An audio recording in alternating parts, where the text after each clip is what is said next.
RTV app వార్తల్ని క్షణాల్లో చదివే అవకాశం ఉంటుంది. ఒక న్యూస్ పేపర్, ఒక టెలివిజన్ ఛానల్ మీ చేతుల్లో ఎప్పుడూ ఉంటాయి. గ్రామాల్లో ప్రధానంగా అందరు ఎదురు చూసేది ఈ ప్రభుత్వం మారాలి అనే భావన ప్రతి ఒక్కరిలోనూ చాలా స్పష్టంగా కనపడుతుంది. దానికి పెరిగిన ధరలు ఒక ఎత్తు అయితే సంక్షేమం అని చెప్పి అనేక ప్రాంతాల్లో, అంటే ఈ రెండు గ్రామాల్లో కూడా నేను కాలినడకన నడుస్తున్నప్పుడు నాకు అర్థమైంది, చాలామందికి కావాలని పెన్షన్లు తీసేశారు చిన్న చిన్న సాకులతోటి. దివ్యాంగులు, పనిచేసుకోలేని వ్యక్తులు, వృద్ధాప్యంలో పాపం వాళ్ళు వితంతులుగా మారి పాపం ఎదురు చూస్తున్నారు పెన్షన్ల కోసం.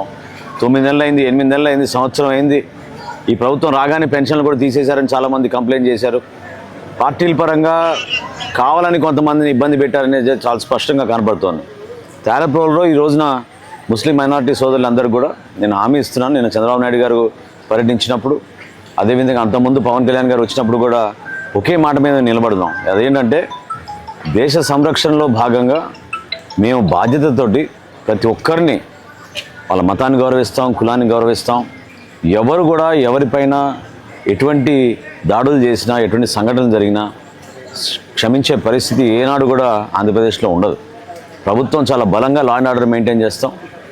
ముస్లిం మైనారిటీస్కి ప్రత్యేకంగా నేను మాటిస్తున్నాను, తెనాలి నియోజకవర్గంలో స్కిల్ డెవలప్మెంట్ సెంటర్ ఒకటి ఏర్పాటు చేసి ఎవరైతే పాపం వాళ్ళ నైపుణ్యాన్ని పెంచుకోవాలనే ఆసక్తి చూపిస్తారో యువత, వాళ్ళందరికీ కూడా షణ్ముఖ వ్యూహం అనే కార్యక్రమం ద్వారా 10 లక్షల రూపాయల ఆర్థిక సహాయం ఇచ్చి వాళ్ళు ఒక 10 మందికి ఉపాధి కల్పించే విధంగా తెలుగుదేశం పార్టీ, జనసేన పార్టీ కలిసి ఈ ఉమ్మడి ప్రణాళికలో మేము ఏర్పాటు చేశాం. ముస్లిం మైనారిటీ సోదరులకి గతంలో నేను షాదీఖానాలు ఏర్పాటు చేశాను. ఈద్గా దగ్గర మన చెంచుపేటలో ఏ విధంగా ఒక మార్పు తీసుకొచ్చాము మీ అందరికీ తెలుసు. చాలా మసీదులు, దాదాపు 18 మసీదుల్లో వాళ్ళు అభివృద్ధి చేయడానికి కోసం సహకరించాం. అదేవిధంగా ఆలపాటి రాజా గారు కూడా తెలుగుదేశం పార్టీ సమయంలో ఆ విధంగానే కొనసాగించారు. ఈ 5 సంవత్సరాలు మాత్రం ఈ ప్రభుత్వం ఎవరికి కూడా సహకారం అందించలేదు. గ్రామాల్లో ఉన్న పరిస్థితి అదే విధంగా ఉంది, తెనాలి పట్టణంలో కూడా అదే విధంగా ఉంది. షాదీఖానా ఇస్తున్నానని చెప్పి ముఖ్యమంత్రి వచ్చి హెలికాప్టర్లో హామీ చెల్లాడు. అది సంవత్సరం అయిపోయింది. ఈ రోజుకి ఆ షాదీఖానా ఎక్కడ ఉందో ఎవరికి తెలియదు. అన్ని అబద్ధపు ప్రచారాలు, కేవలం కాగితం పైనే మిగిలిపోయే ప్రచారాలు తప్ప నిజాయితీగా ఒకరికి ఇచ్చిన మాట నిలబెట్టుకోవాలని ఒక ప్రయత్నం చేయకుండా వదిలేసిన సందర్భం ఇవన్నీ కూడా. ఖచ్చితంగా తేలప్రోలు గ్రామంలో శానిటేషన్ మెరుగుపరచాలి. సైడ్ డ్రైన్ నిర్మాణం ఎట్టి పరిస్థితుల్లో కూడా జరగాలి. అదేవిధంగా ఇక్కడ యువత ప్రతిరోజు కష్టపడి పాపం చేతి పని కోసం ఇతర ప్రాంతాలకి వెళ్ళొస్తూ ఉంటారు. స్వర్ణకారులు చాలామంది ఇక్కడ పాపం వాళ్ళు చేస్తున్న వ్యాపారాల్లో వాళ్ళు కలిగిన ఇబ్బందుల గురించి కూడా ప్రస్తావిస్తూనే ఉన్నారు. వీళ్ళందరినీ కూడా ఒక చోట మనం స్కిల్ డెవలప్మెంట్ సెంటర్ లాగా ఏర్పాటు చేసి వీళ్ళలో ఉన్న ఆసక్తి, ఆ నైపుణ్యాన్ని పెంచే విధంగా ఖచ్చితంగా మనకి మన ప్రాంతంలో ఆ విధంగా అభివృద్ధి జరగడానికి వీళ్ళందరి సహకారం ఎంతో అవసరం.